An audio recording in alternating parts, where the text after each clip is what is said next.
नमस्कार साथियों, मैं हूं राकेश। स्वागत करता हूं एक और नए वीडियो में। साथियों, आज हम बात करने वाले हैं कि क्या हमें 2026 के समय में 2 मेगावाट का सोलर फार्मिंग का बिजनेस करना चाहिए या फिर नहीं। इसकी क्या पूरी सच्चाई है उसके बारे में आज हम लोग डिस्कस करने वाले हैं। इस वीडियो को पूरा देखिएगा ताकि आप हर एक चीज को अच्छे से समझ पाएंगे और ये डिसाइड कर पाएंगे कि क्या हमें 2026 में 2 मेगावाट का सोलर प्लांट लगाना चाहिए या नहीं।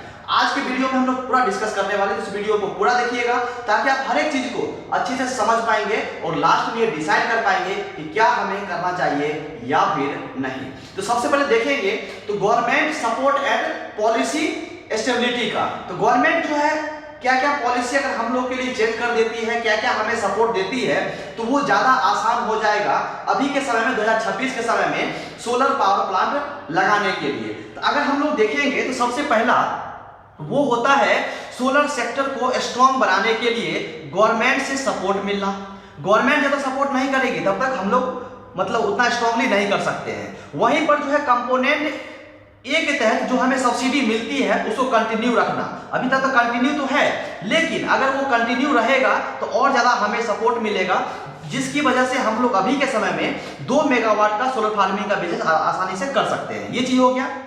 उसके बाद जो है हमें डिस्कम से थोड़ा जो सोलर का इलेक्ट्रिसिटी जो बेचते हैं डिस्कम को, उसका रेट थोड़ा बढ़ा देना, क्योंकि अभी रेट जो बहुत मिनिमम चल रहा है 3 रुपया 3.5 रुपया चल रहा है, जिसकी वजह से जो है लोगों का प्रॉफिट उतना देखने को नहीं मिल रहा है। अगर थोड़ा बढ़ा देती है तो ज्यादा जो है हमें प्रॉफिट देखने को मिलेगा और लोगों को जो है और ज्यादा मोटिवेशन मिलेगा, जिसकी वजह से ज्यादा लोग इसमें पैसा इन्वेस्ट करेंगे और सोलर फार्मिंग का बिजनेस करेंगे। ये चीज हो गया। अगर वहीं पर हम देखेंगे कॉस्ट एंड टेक्नोलॉजी को लेकर के, जिस तरह से गवर्नमेंट ने कहा है कि भैया आप लोगों को जो है सिर्फ और सिर्फ जो हमारा डीसीआर सोलर पैनल है उसी को यूज करना, अगर इस चीज के ऊपर से बैरियर हटा देती है तो और ज्यादा जो है लोगों के लिए अच्छा हो जाएगा, क्योंकि डीसीआर सोलर पैनल बहुत ज्यादा महंगा पड़ता है, जिसकी वजह से प्लांट का कॉस्ट ज्यादा हो जा रहा है। अगर वहीं पर मान लीजिए गवर्नमेंट अप्रूवल देती है कि भैया आप जो है नॉन डीसीआर सोलर पैनल लगा सकते हैं, तो लोगों को सुविधा मिलेगा, कम रेट में सोलर प्लांट लग जाएगा, जिसकी वजह से लोग को और मोटिवेशन मिलेगा और ज्यादा पैसा इन्वेस्ट करेंगे सोलर फार्मिंग के लिए। तो ये चीज 2 पॉइंट है जो मेजर पॉइंट है।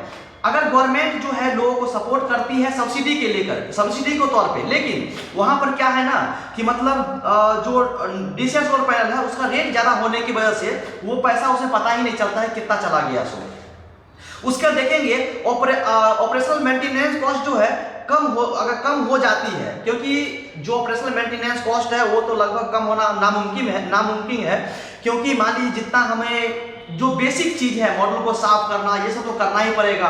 अगर कुछ प्लांट में फॉल्ट आता है या फिर कुछ होता है तो वो सब रिपेयर तो करना पड़ेगा, तो ये सब चीज में तो कम नहीं हो सकता है। चलिए ये बेसिक चीज है, इसको हम लोग कंसीडर करके चलेंगे। वहीं पर अगर हम लोग देखेंगे एस्टिमेशन, अगर हम लोग कॉस्ट कर लेते हैं कि हमें जो है गवर्नमेंट जो सब्सिडी देती है उसमें सब्सिडी थोड़ा बढ़ा करके दे दे।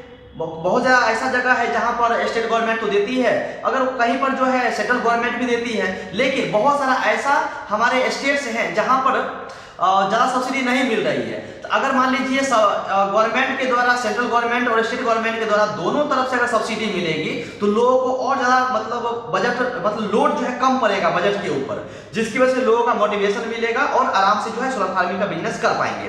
तो ये सब कुछ पॉइंट है जिसकी वजह से अगर गवर्नमेंट राहत दे देती है तो आराम से समझ लीजिए कि सोलर फार्मिंग बिजनेस करने में कोई भी किसी भी व्यक्ति को प्रॉब्लम नहीं होगा।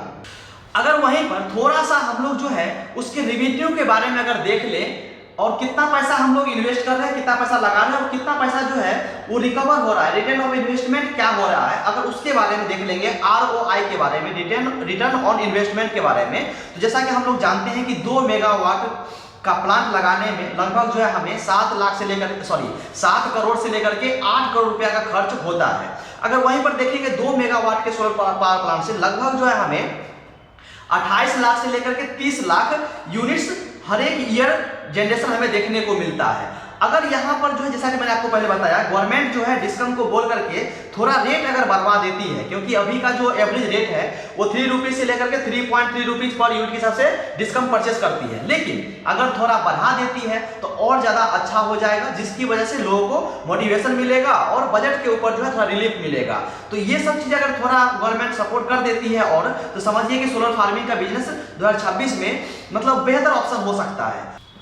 अगर हम लोग देखेंगे कि 2 मेगावाट के प्लांट से हमें हर एक साल जो है कितना रेवेन्यू प्राप्त होता है, अगर 3 रुपया से लेकर के 3.5 रुपीज के हिसाब से लेकर के चलते हैं, तो वहां पर जो है लगभग आपको ऑन एवरेज जो है लगभग 85 लाख से लेकर के 1 करोड़ तक का आपको रेवेन्यू देखने को मिलेगा। उसमें से आपको जो मेंटेनेंस कॉस्ट है वो माइनस करना पड़ेगा, जो लेबर का कॉस्ट होगा या फिर जो वहां पर इलेक्ट्रीशियन रहेंगे उसका कॉस्ट हो जाएगा, वहीं पर सिक्योरिटी गार्ड रहेगा, जो भी है जितना भी हम लोग मतलब खर्च कर रहे हैं वो सब माइनस करने के बाद जो है आपको लगभग आपको 6 दूना 12 लाख रुपया मानकर चलिए कि आपको जो है मेंटेनेंस में चला जाएगा, तो लगभग 80-85 लाख का जो है आपको वहां पर नेट रेवेन्यू देखने को मिलेगा, प्रॉफिट देखने को मिलेगा। अगर हम लोग देखेंगे कि जो पैसा हमने लगाया है वो पैसा कितना दिन में रिकवर हो जाता है, तो लगभग ये पैसा जो है अगर 3.3 रुपीज के हिसाब से अगर गवर्नमेंट डिस्कम परचेस करती है, तो ये पूरा पैसा रिकवर होने में तकरीबन जो है आपको 4.5 साल से लेकर के 6 साल का आपका समय चला जाएगा। इतना साल में पूरा पैसा आपका रिकवर हो जाएगा।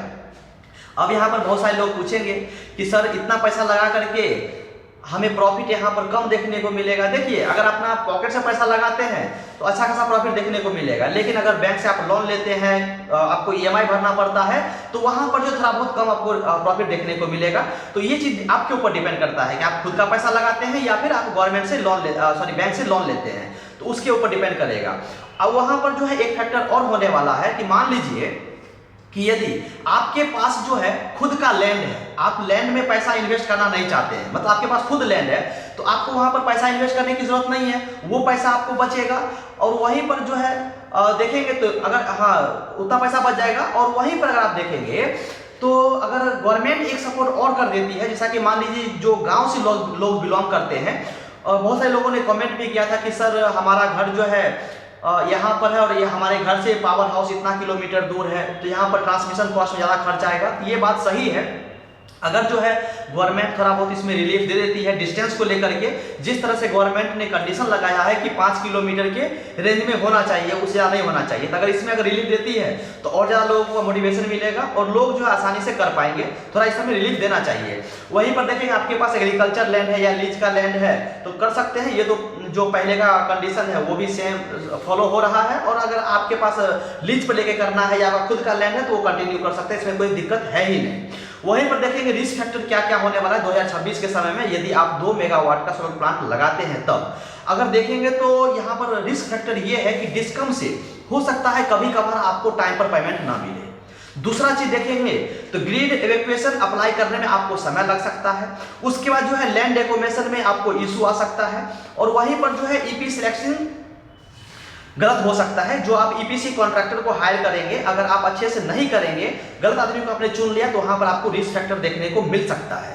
उसके बाद आपके लोगों के मन में प्रश्न उठेगा कि सर हमें जो है कौन कौन सा व्यक्ति को इस टाइप का बिजनेस करना चाहिए, सोलर फार्मिंग का बिजनेस करना चाहिए। अगर आप देखेंगे तो जो फार्मर्स है वो कर सकते हैं, जिनके पास अफराद लैंड है वो कर सकते हैं, जिनके पास लॉन्ग टर्म्स इन्वेस्ट करने की क्षमता है वो कर सकते हैं, ईपीसी कॉन्ट्रैक्ट जो लेते हैं जो कंपनीज है वो कर सकती है। और वहीं पर हाई इलेक्ट्रिसिटी कंज्यूमशन इंडस्ट्रीज, जैसे कि मान लीजिए मैन्युफैक्चरिंग प्लांट हो गया जहां पर ज्यादा बिजली का कंज्यूमशन होता है, तो वैसे लोग जो है ये सब चीज को आसानी से इंस्टॉल करके यूज कर सकते हैं।